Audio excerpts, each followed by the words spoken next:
नमस्कार जी, good morning, Radhe Radhe, जय श्री राम।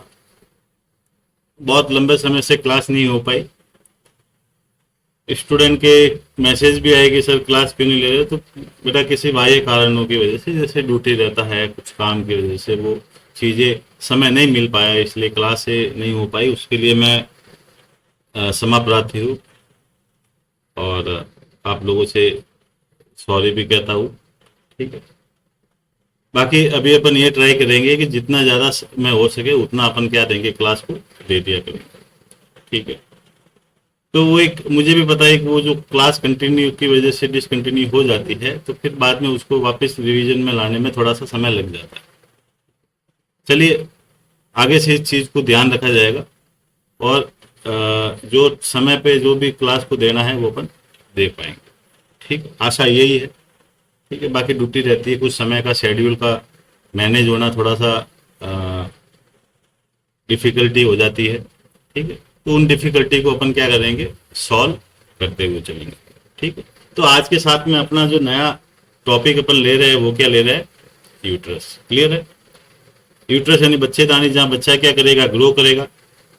एक ओव्यूलेशन के बाद में जो 9 महीने की जो जर्नी होती है, 9 महीने की जर्नी होती है, उस वो बच्चा कहाँ ग्रो करता है, आपका यूट्रस के अंदर। कहाँ करता है, यूट्रस के, मतलब कि एम्ब्रियो बनने के बाद में उसकी जो जाइगोट के बाद में जो उसकी पूरी जर्नी होती है एम्ब्रियो की, वो कहाँ होती है, आपके यूट्रस के अंदर। ठीक है। यूट्रस को अपन क्या कहेंगे, ईस्ट्रा भी कहते हैं और मेट्रो भी कहते हैं।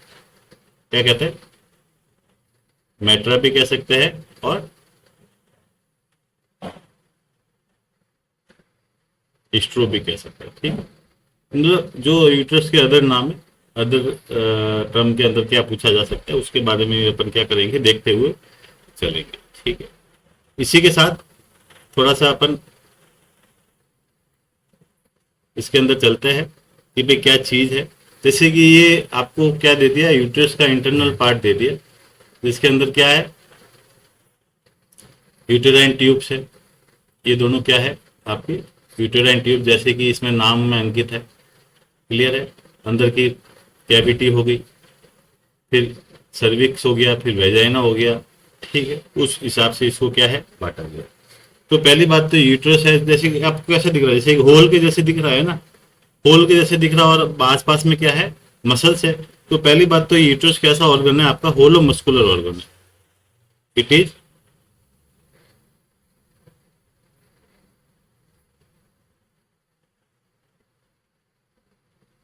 होलो मस्कुलर ऑर्गन।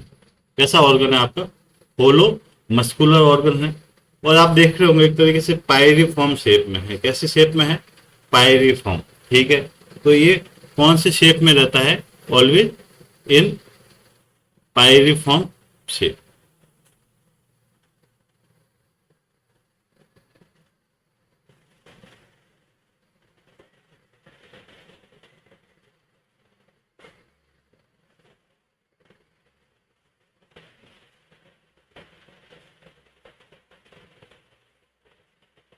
पायरीफॉर्म शेप में। और ये कहाँ होता है, आपकी जो पेल्विक कैविटी रहती है वहां। तो मतलब एक प्रकार से कौन सा ऑर्गन हो गया, पेल्विक ऑर्गन हो गया। कैसा ऑर्गन हो गया ये, पेल्विक ऑर्गन। ठीक है। तो इसी के साथ में अपन ने देख लिया कि यूट्रस कैसा है, होलो मस्कुलर ऑर्गन है। एक होल के जैसा होता है, आसपास में क्या होते हैं, मसल्स से बना हुआ रहता है। ठीक है। पायरीफॉर्म शेप में रहता है। और कहाँ प्रेजेंट रहता है, पेल्विक में रहता है। इसलिए कौन सा ऑर्गन है आपका, पेल्विक ऑर्गन है। अगर अपन नॉर्मली इसके वेट की तरफ बढ़े कि भाई इसका वेट कितना हो सकता है, तो वेट हमें यूट्रस का कितना रहता है आपका, 50 से 80 ग्राम के बीच में, 50 टू 80 ग्राम्स के बीच में रहता है।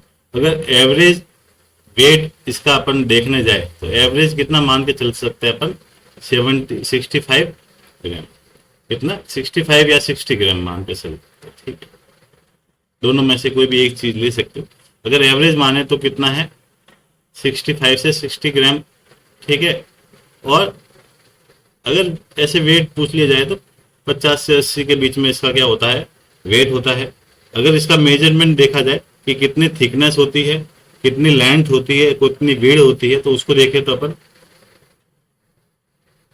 मेजरमेंट। ठीक है, मेजरमेंट के अंदर क्या रहता है, 7.55 इंटू 1.25 टू 2.5 सेंटीमीटर। ठीक है, ये सारे किस में है, सेंटीमीटर में है। अगर 7.5 माने तो क्या है इसकी लंबाई, ये 7.5 सेंटीमीटर क्या है इसकी लंबाई है। ठीक है, बाकी क्या है 5 सेंटीमीटर क्या है इसकी चौड़ाई, क्या रह जाएगी, चौड़ाई रह जाएगी। और जो थिकनेस होती है, जो मोटाई होती है, वो कितनी रहेगी आपकी 1.25 से 2.5 सेंटीमीटर। कितना रहता है 1.25 से 2.5 सेंटीमीटर इसकी क्या हो जाएगी, मोटाई हो जाएगी। अच्छा, प्रेगनेंसी, ये तो हो गया नॉर्मल यूट्रस। ये जो वेट है ना, ये जो नॉर्मल है बिना प्रेगनेंसी वाला यूट्रस होता है उसका वेट है। ठीक है, अगर प्रेग्नेंट हो गई तब वेट कितना होता है भाई, सीधी सी बात है, जब एक बच्चा अंदर पनप रहा होता है, एक एम्ब्रियो अंदर डेवलप कर रहा होता है, सीधी सी बात है उसका वेट बढ़ेगा, बढ़ेगा ना। ये कुछ वेट होता है वो आपके बच्चे का रहेगा, उसके अंदर एमनियोटिक फ्लूइड का रहेगा, प्लेसेंटा का रहेगा, वो धीरे धीरे क्या होगी, उसकी जो साइज बढ़ेगी उसका वेट बढ़ेगा। तो हीट्रस के वेट के अंदर नॉर्मली तो जो प्रेगनेंसी के अंदर माँ का वेट होता है वो कितना बढ़ जाता है उस समय, 11 से 16 केजी के करीब। ठीक है, 11 से 16 केजी के करीब बढ़ जाता है। अभी यूट्रस का ही माने कि पर्टिकुलर यूट्रस का वेट उस समय कितना हो जाता है भाई, सीधी सी बात है, उसके अंदर क्या होगी, हाइपरट्रॉफी होगी और हाइपरप्लेजिया होगा। क्या होगा, हाइपरट्रॉफी एंड हाइपरप्लेजिया होगा। हाइपरट्रॉफी क्या कहते हैं, इंक्रीज साइज, कि किसी की भी सेल के साइज में बढ़ जाना क्या कहलाता है, hypertrophy. Hyperplasia, number of cell का बढ़ जाना। तो ये दोनों ही क्वालिटी किस में पाई जाती है, कि ऐसा ऑर्गन जो अपने साइज को बढ़ा सके और एक समय पे आने के बाद अपने साइज को वापस छोटा भी कर सके। ठीक है, तो यूट्रस एक ऐसा ही ऑर्गन है जिसके अंदर हाइपरट्रॉफी और हाइपरप्लेजिया देखने को मिलता है। कब देखने को मिलेगा आपको, वो आपको देखने को मिलेगा प्रेगनेंसी के अंदर। तो नॉर्मली जो प्रेगनेंसी के अंदर जो वेट रहेगा, प्रेगनेंसी के अंदर जो वेट रहेगा वो कितना रहेगा, 900 से 1000 ग्राम। मोटा मोटी मान ला जाए तो 1 केजी के करीब क्या होता है, उसका वेट बढ़ता है। नॉर्मल यूट्रस का वेट तो कितना बताया अपन ने, 50 से 80 ग्राम के बीच में रहेगा। क्लियर। और प्रेगनेंसी के अंदर कितना रहेगा, 900 से 1000 ग्राम, मतलब 1 केजी के करीब। ठीक है, वैसे ही मैंने जैसे कि आपको बताया, ठीक है, जो प्रेग्नेंट लेडी रहती है उसके अंदर कितना वेट बढ़ता है,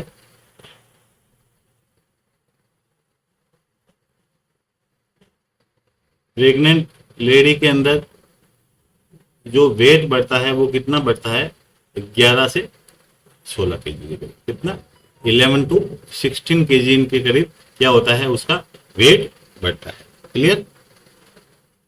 इसी के साथ अपन आगे की तरफ बढ़ते हैं कि जो मेजरमेंट है भाई, सीधी सी बात है, जब वेट बढ़ रहा है तो उसकी मोटाई भी बढ़ेगी, उसकी थिकनेस भी बढ़ेगी, उसकी लेंथ भी बढ़ेगी ना। क्लियर है। तो जो इन मेजरमेंट जो अपन ने किया था, कितना किया था, जैसे कि 7.5, इसको हटा देते हैं, डबल,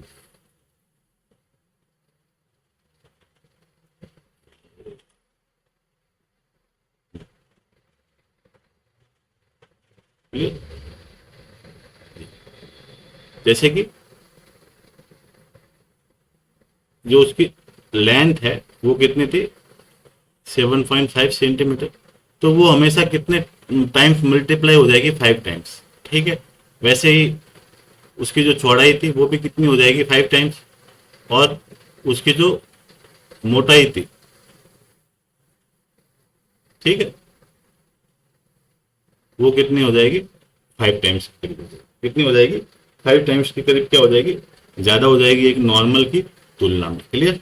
तो इसी के साथ में अपन आगे की तरफ बढ़ते हैं। और जैसा मैंने बताया कि यूट्रस कैसा ऑर्गन होता है आपका, जिसके अंदर प्रेगनेंसी के दौरान क्या पाया जाता है, हाइपरट्रॉफी और एंड हाइपरप्लेजिया। हाइपरट्रॉफी का मतलब क्या होता है? इंक्रीज साइज ऑफ सेल, और hyperplasia increase number of cell. क्या होता है? Increase number of cell. Clear? तो इसी के साथ में अपन आगे की तरफ बढ़ते हैं कि जो यूट्रस होता है उसके अंदर क्या होती है, कुछ लेयर पाई जाती है। यूट्रस के अंदर क्या पाई जाएगी? कुछ लेयर पाई जाएगी, जैसे कि चलिए यहां समझ लेते हैं। ठीक है, तो नॉर्मली जो लेयर होती है यूट्रस के अंदर, वो कितनी लेयर होगी? 3 लेयर होगी। 3 लेयर होती है, पेरीमेट्रियम, मायोमेट्रियम और एंडोमेट्रियम। पेरीमेट्रियम यानी सबसे बाहर वाली लेयर, मायोमेट्रियम यानी कि बीच वाली जो मस्कुलर लेयर होती है वो, और एंडोमेट्रियम। क्लियर है? तो अपन इस लेयर को 3 भागों में बांट देते हैं। कौन सी है? एक तो पेरीमेट्रियम,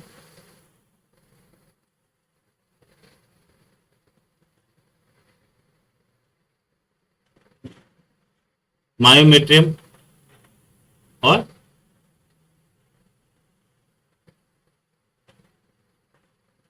एंडोमेट्रियम। क्लियर है?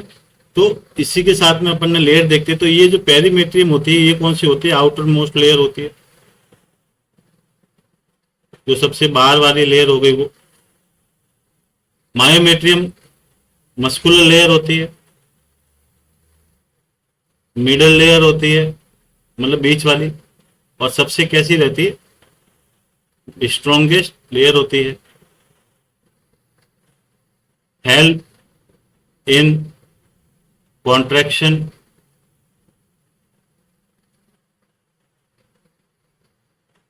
During pregnancy. कि जब जो प्रेगनेंसी होती है, जो कॉन्ट्रैक्शन आते हैं, उसके अंदर जो मेजर रोल होता है वो किसका रहता है? आपका मायोमेट्रियम का रहता है। सबसे ज्यादा स्ट्रॉन्गेस्ट लेयर होती है। एंडोमेट्रियम कैसी होती है? वो इंटरनल लेयर होती है। ठीक है, जहां पे क्या होता है, एक फीटस होता है, वो क्या करेगा? इम्प्लांट करेगा। क्या करेगा? इम्प्लांट करेगा। ठीक है, ये होती है आपकी inner layer. In this fetus implant, इसके अंदर क्या करेगा? फीटस इम्प्लांट करेगा। क्लियर है?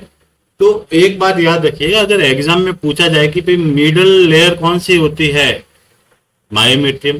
कॉन्ट्रेक्शन के अंदर कौन सी लेयर उपयोग आती है? मायोमेट्रियम। स्ट्रॉन्गेस्ट लेयर कौन सी है यूट्रस की? मायोमेट्रियम।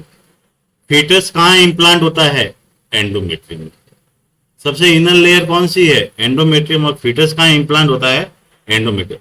और जो प्रेगनेंसी, ऐसे ये एंडोमेट्रियम है, जब फीटस इम्प्लांट होता है तो उस लेयर को प्रेगनेंसी के समय अपन क्या कहेंगे? डेसिडुआ। ये लेयर होती है प्रेगनेंसी के अंदर, यहाँ पे नीचे लिख देता है, in pregnancy it call decidua. क्या कहता है? डेसिडुआ कहते हैं। क्लियर है? तो जिसके अंदर जो एंडोमेट्रियम का जो पार्ट होता है प्रेगनेंसी के अंदर, वो कितना रहेगा आपका? लगभग 20%। और 80% के अंदर क्या होता है? फीटस रहता है। कितना रहता है? 80% में क्या होता है? फीटस का पार्ट होता है। एंडोमेट्रियम का कितना रहेगा? 20%। प्रेगनेंसी के समय क्या कहोगे उसे अपन? डेसिडुआ। इसको भी याद रखना, ये सारे इंपॉर्टेंट पॉइंट है, एग्जाम में पूछे जाने वाले पॉइंट है, इसलिए इन चीजों को क्या करना है? आपको याद रखना है। क्लियर है? तो यहां तक मुझे आशा है सभी के डाउट क्लियर होते जाएंगे। ये जो मैं इंपॉर्टेंट करवाता हूँ ना, उसको आप लोग इंपॉर्टेंट कर दिया करो। ठीक है?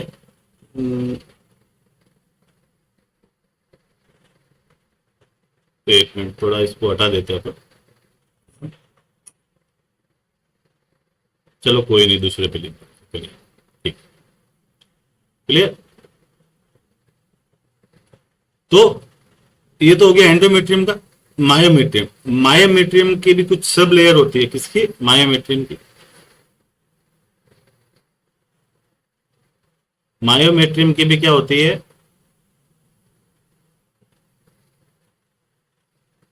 सब लेयर होती है। कौन सी? आउटर लेयर, मिडल लेयर और इनर लेयर। ठीक है, आउटर, मिडल और इनर लेयर होती है। क्लियर है? जो मिडल लेयर होती है उसे अपन लिविंग लाइगेचर ऑफ यूट्रस भी कहते हैं। जो मिडल लेयर ऑफ मायोमेट्रियम होता है ये होती है, it is also called living ligature of uterus. Living ligature of uterus भी कहते हैं। ठीक है, और इसे अपन 8 मसल्स फाइबर भी कहेंगे। क्या कहेंगे? 8 मसल्स फाइबर भी कहते हैं। ठीक है, तो living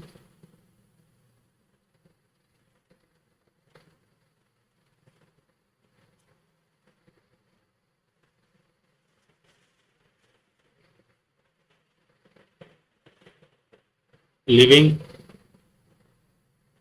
ligature of uterus is 8 muscle fibre. ठीक है, लिविंग लाइगेचर यूट्रस होता है उसे अपन 8 मसल्स फाइबर भी कहते हैं। ठीक है, जैसे कि ये एक इमेज होगा, मैं आपको दिखाता हूँ।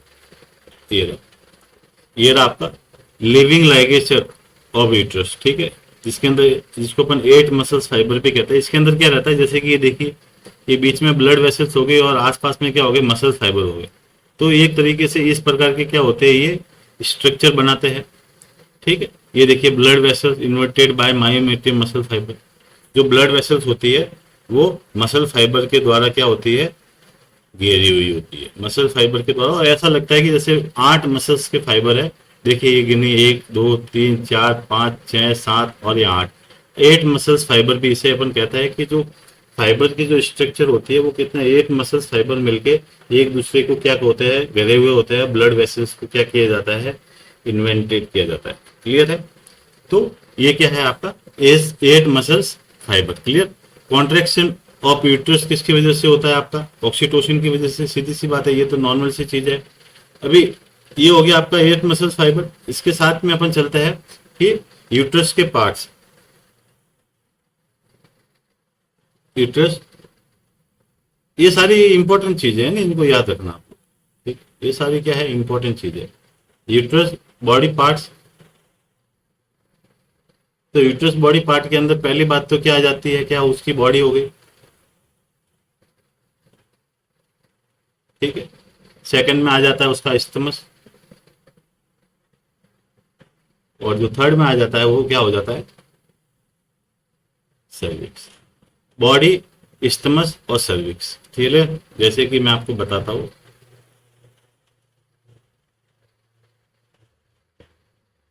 हाँ, ये वाला क्लियर है। तो ये क्या हो गई उसकी पूरी बॉडी। क्लियर? ये क्या हो गया उसका स्टमस वाला पार्ट, और ये क्या हो गया उसका सर्विक्स वाला पार्ट। तो 3 पार्ट में होता है। तो बॉडी के अंदर भी क्या होता है, 2 पार्ट के अंदर डिवाइड होता है। एक तो होता है कैविटी और एक होता है फंडस। एक तो क्या होता है आपका कैविटी और एक क्या होता है फंडस। जो ऊपर वाला पार्ट है उसको क्या, ऐसे तो नॉर्मली इसकी जो लेंथ होती है वो कितनी होगी आपकी, 5 सेंटीमीटर।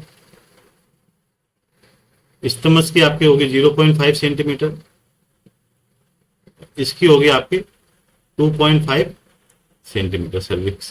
क्लियर है? जो बॉडी होती है उसको 2 भाग में डिवाइड किया जाता है।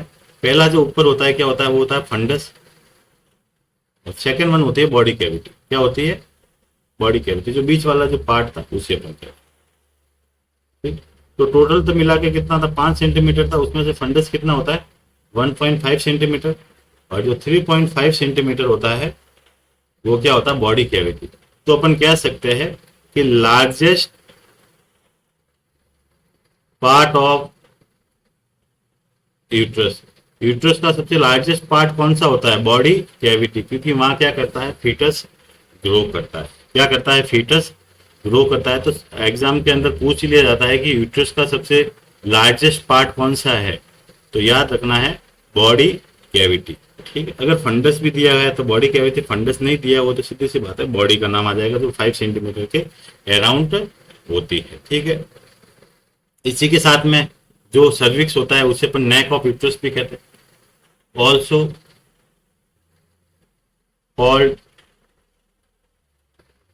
Neck of uterus. सर्विक्स को क्या कहते हैं अपन, नेक ऑफ यूट्रस भी कहते हैं। ठीक है, सर्विक्स के अंदर भी दो पार्ट होते हैं, एंडो सर्विक्स और एक्टो सर्विक्स। अपने पास होगा, मैं बताता हूँ आपको डायग्राम। ये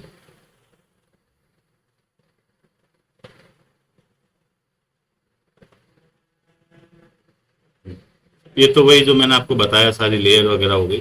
ठीक है, ये अंदर की साइड में क्या होता है, सर्कुलर फाइबर होता है, मिडल की लेयर में मेश लाइक फाइबर होता है, और आउटर लेयर होती है उसके अंदर कैन से फाइबर होते हैं। याद रखना, इसको भी याद रख सकते हो आप, इंपॉर्टेंट है, पूछे जा सकता है इन फ्यूचर। ठीक है, कि आउटर में कैसे फाइबर होता है लॉन्गिट्यूडिनल, मिडल में कैसे रहता है मेश लाइक फाइबर, और इनर में कैसे रहता है सर्कुलर फाइबर। ठीक है, 3 लेयर होती है, एंडोमेट्रियम, मायोमेट्रियम, पेरीमेट्रियम, जैसा कि मैंने आपको बता दिया है।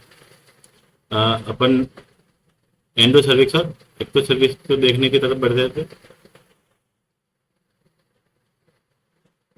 तो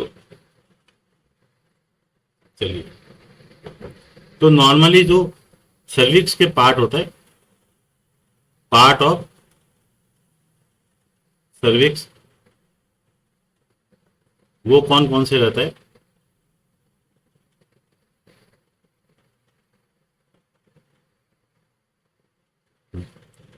पार्ट ऑफ सर्विक्स।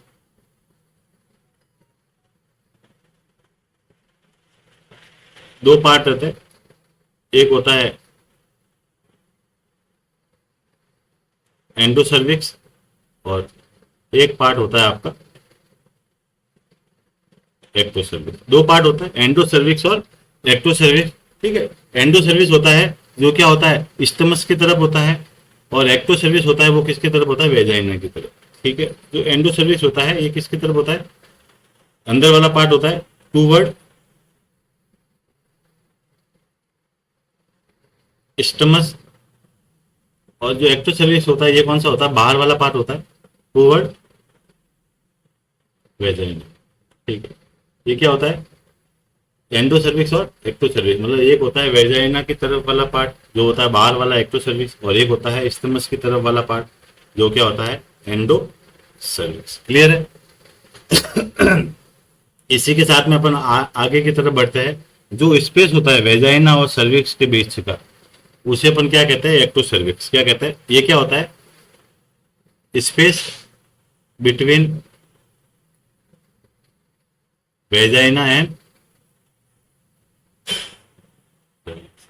ये क्या होता है, स्पेस होता है वेजाइना और सर्विक्स के बीच का।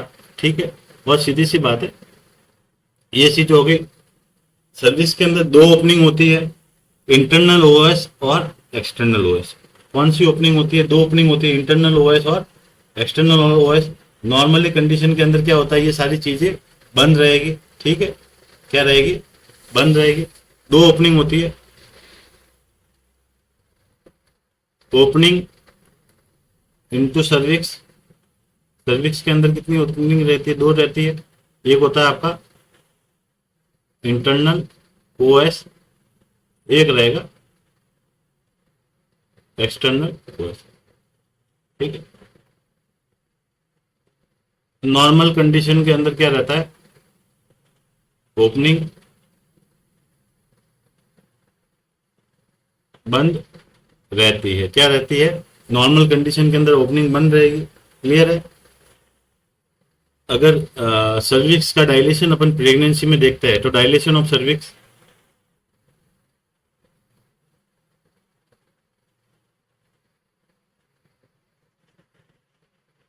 वो कितना रहेगा, लगभग 10 सेंटीमीटर रहेगा। ऐसे सर्विक्स की कितनी लेंथ थी आपकी, 2.5 सेंटीमीटर। ठीक है, तो जो प्रेगनेंसी के समय जबकि अपन मान सकते हैं कि यहाँ अभी बेबी बाहर आने वाला है, प्रेगनेंसी होने वाली है, उस समय आपकी जो एग्जामिनेशन कैसे करोगे, 2 फिंगर से। 2 फिंगर से क्या करोगे, नापोगे उसको। अगर 2 फिंगर पूरी तरीके से अंदर से बाहर आ रही है तो मतलब क्या है, 10 सेंटीमीटर उसका डायलेशन हो गया है, ठीक है। तो सर्विस का डायलेशन कितना हो गया, 10 सेंटीमीटर हो गया है, ठीक है। तो उस समय क्या होता है, प्रेगनेंसी, बच्चा क्या हो रहा है, बाहर आ सकता है, उसको इमरजेंसी लेबर के लिए अपन क्या करते हैं, ले जाया जाता है। क्लियर है। अच्छा, एक चीज हो जाती है कि रिमूवल, अगर आप यूट्रस को, नॉर्मल टर्मिनोलॉजी होती है कि removal of uterus, removal of uterus को क्या कहेंगे अपन, स्ट्रेक्टोमी। क्या कहेंगे,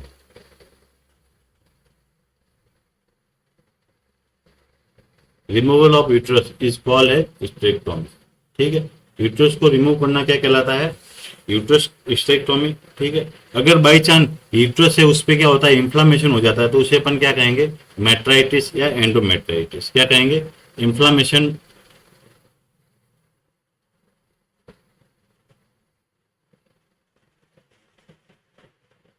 ऑफ यूट्रस, जिसे अपन क्या कह सकते हैं, मेट्राइटिस और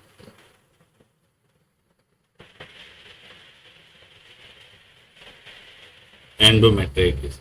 इन्फ्लामेशन ऑफ यूट्रस, यूट्रस का क्या हो जाना है, इन्फ्लामेशन, उसे अपन क्या कहेंगे, मेट्राइटिस या एंडोमेट्राइटिस कह सकते हैं। दो एंगल होते हैं, दो पोजीशन होती है यूट्रस की, एंटी वर्टेक्स और एंटी फ्लेक्जन, ठीक है। समझ में आ रहा है, क्लियर है, ठीक है। समझते रहना है, इंपॉर्टेंट है। छोटी छोटी टर्मिनोलॉजी है, जो भी दिखा रहा हो, पढ़ा रहा हो, वो क्या है, एग्जाम की दृष्टि से इंपॉर्टेंट। क्लियर है, बैठे बैठे अकड़ जाता, सही, सही है ना। चलो, तो क्या होता है, फिर अपन देखते हैं position of uterus.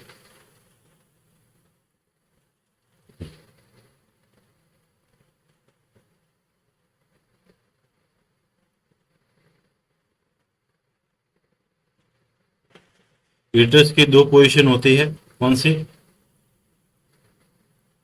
Anti vertex और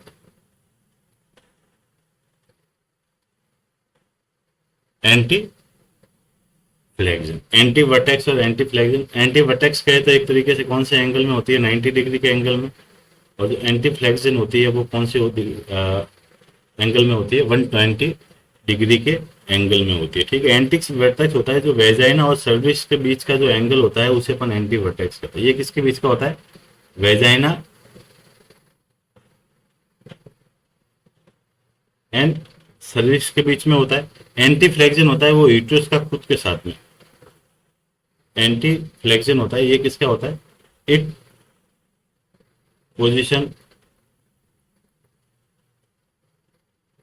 यूट्रस इट सेल्फ, इस खुद के साथ में जो एंगल बनाता है वो कितना, कौन सा रहता है, एंटी फ्लेक्जन। और जो एक तरीके से यूरिनरी अर्जेंसी फ्रीक्वेंसी होती है, वो किसकी वजह से होती है, आपकी एंटी फ्लेक्जन की वजह से। It cause urinary urgency and urinary urgency and frequency को कॉज करता है। प्रेगनेंसी के अंदर कुछ चीज़ें भी होती है, कॉम्प्लिकेशन भी होती है, कि बार बार मदर को क्या होता है, कुछ फेस करना होता है, कुछ दिक्कतों को फेस करना होता है। तो जैसे कि एक प्रकार से कॉन्स्टिपेशन भी देखने को मिलता है, मदर के अंदर क्या देखने को मिलता है, कॉन्स्टिपेशन। उस समय अपन कैसी डाइट देता है, increase fluid intake and high fibre diet. कैसी देंगे अपन, फाइबर डाइट। और मदर को कहना है थोड़े थोड़े समय में इधर उधर घूमते रहना, एक ही जगह नहीं बैठ जाना है कि मैं तो क्या हूँ प्रेग्नेंट, तो प्रेग्नेंट तुम नहीं, प्रेग्नेंट बहुत सभी होते हैं, ठीक है। तो घूमते रहना है, जिससे क्या रहेगी, आपको जो कॉम्प्लिकेशन है वो कम सामने देखने को मिलेगी। क्लियर। इसी के साथ में अपन आगे बढ़ते हैं।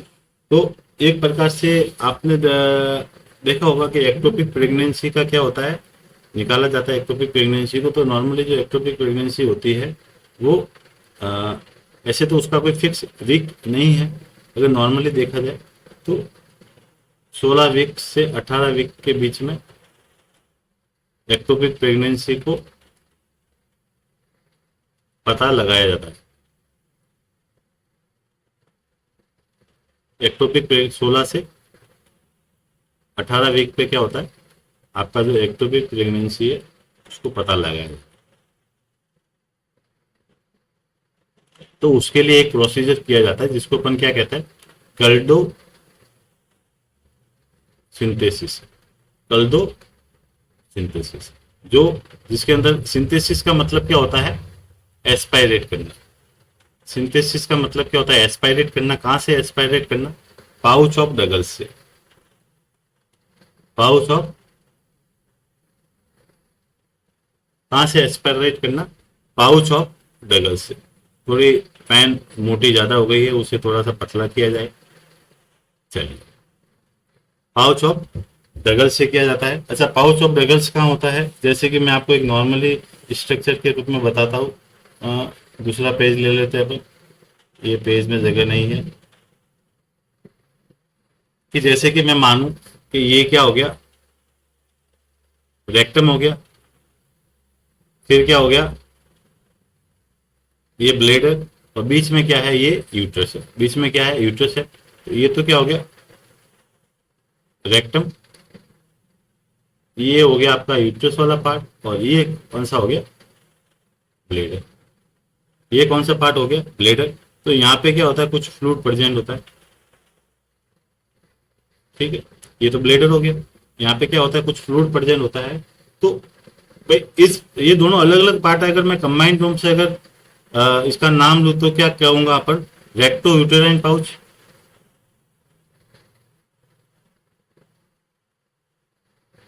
Recto uterine pouch. और इसी रेक्टो यूटेराइन पाउच को अपन क्या कहते हैं, पाउच ऑफ डगल्स।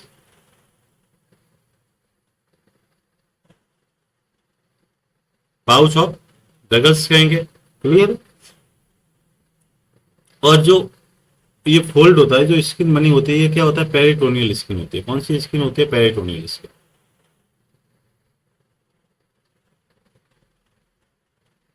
कौन सी रहेगी आपकी, पेरिटोनियल स्किन। तो यहां से अपन क्या करेंगे, सोनोग्राफी के द्वारा यहाँ से क्या किया जाता है, नीडल को इंसर्ट किया जाता है। नीडल को इंसर्ट करने के बाद में फिर क्या एस्पायरेट किया जाता है फ्लूइड को, जो इसके अंदर फ्लूइड होता है, ठीक है। इसके अंदर अपन को ये पता लगता है कि भाई अगर आपके ब्लड आ गया है, ब्लड आ रहा है, वो भी कैसा है, विदाउट क्लोटिंग। कैसा है, विदाउट क्लोटिंग। मतलब क्या है, आपकी ब्लड आ रहा है सिरिंज के अंदर, क्लोटिंग हुआ हुआ नहीं है, ठीक है। और मतलब क्या है कि भाई जो फेलोपियन ट्यूब है वो क्या हो गई, रप्चर हो गई है। क्या हो गई है, फेलोपियन ट्यूब आपकी रप्चर हो गई है। रप्चर होने का मतलब क्या है, वो एक्टोपिक प्रेगनेंसी थी। तो रिजल्ट आपका कैसा रहेगा, आपका पॉजिटिव। कैसा रहेगा, पॉजिटिव। क्लियर है। अगर इसी के साथ में, हाँ, इसी के साथ में जैसे कि अगर आपने एस्पायरेट किया, एस्पायरेट किया और क्या आया आपके अंदर, केवल क्लियर फ्लूइड, तो वो क्या इंडिकेट करता है, फेलोपियन ट्यूब अनरप्चर्ड, ठीक है। और फेलोपियन ट्यूब रप्चर नहीं है, मतलब क्या है, एक्टोपिक प्रेगनेंसी नहीं है।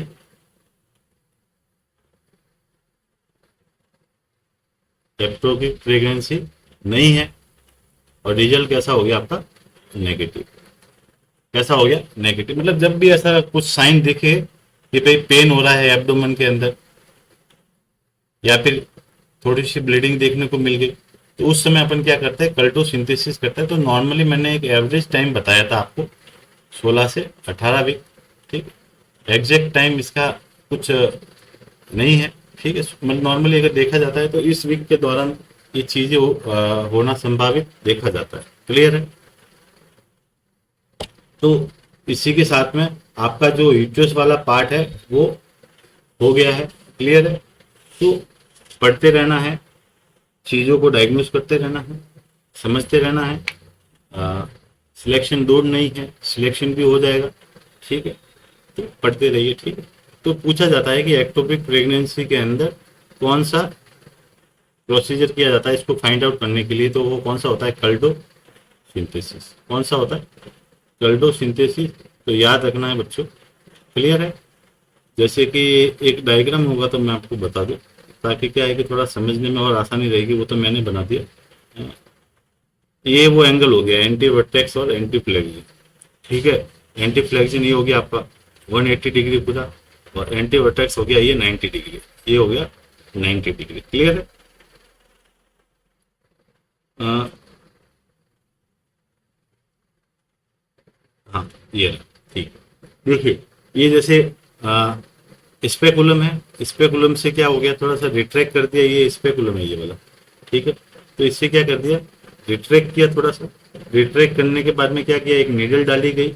नीडल डालने के बाद में पाउच ऑफ डगल्स, ये क्या है, पाउच ऑफ डगल, ये रेक्टम हो गया आपका। क्लियर, और ये यूट्रस हो गया। जैसे कि अपन ने बताया था, उसके बीच वाला जो ये फ्लूइड उस अंदर प्रेजेंट होता है, इसे कौन सा पार्ट कहते हैं अपन, रेक्टो यूटेराइन पाउच।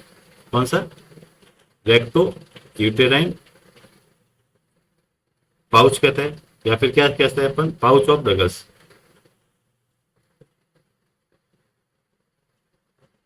ठीक है, तो इसके अंदर से क्या निकाल देंगे अपन, सिरिंज से एस्पायरेट करेंगे।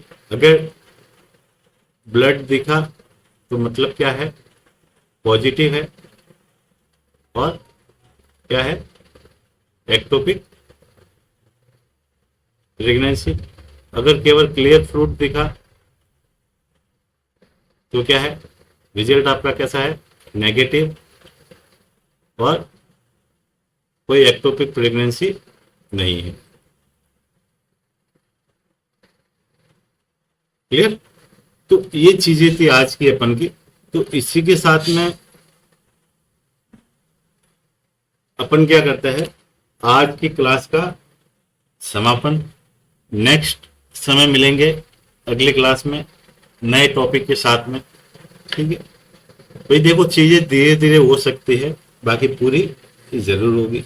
समय मिलता है, थोड़ा समय मिलता है, तब टाइम भी निकाला जाता है, सारी चीजें की जाती है। तो धैर्य रखिए, आशा रखिए, समय के अनुसार अपन निकालते जाएंगे। अगर कुछ भी डाउट रहता है तो आप जरूर कमेंट करें, ताकि उन चीज़ों को क्या किया जा सके, क्लियरिफाई किया जा सके। ठीक है, जरूर मुझे आप कमेंट करेंगे तो मैं जरूर उस समय में आपको बता पाऊंगा। ठीक है, और जो लोग भी इस चैनल को सब्सक्राइब नहीं किए, फॉलो नहीं किए, लाइक नहीं किया है, तो सब्सक्राइब करें, फॉलो करें, लाइक करें। ठीक है, अच्छा कंटेंट मिलेगा, व्यवस्थित रूप से मिलेगा, एग्जाम के बेस का मिलेगा। आगे एग्जाम में आने वाले कौन कौन से क्वेश्चन इंपॉर्टेंट हो सकते हैं उसको बताया जाएगा। नोट्स के रूप में आपको क्या मिलेगा, कंटेंट मिलेगा। ठीक है, तो क्लास को फॉलो करिए, आगे से आगे शेयर करिए, ताकि क्या है, कुछ जो बच्चे हैं अच्छी शिक्षा की तलाश में, उन तक भी ये क्लास पहुंच सके। ठीक है, तो उसी के साथ में सभी को नमस्कार, धन्यवाद, साधुवाद, बहुत बहुत आभार आपका, आपने क्लास अटेंड की। और ऐसे ही अपना प्यार बनाए रखिए। ठीक है, जो आपका लाइक होता है, कमेंट होता है, सब्सक्राइब होता है, उससे एक बहुत बड़ी उम्मीद मिलती है। चलिए, थैंक यू सभी को, थैंक यू, राधे राधे, जय श्री राम।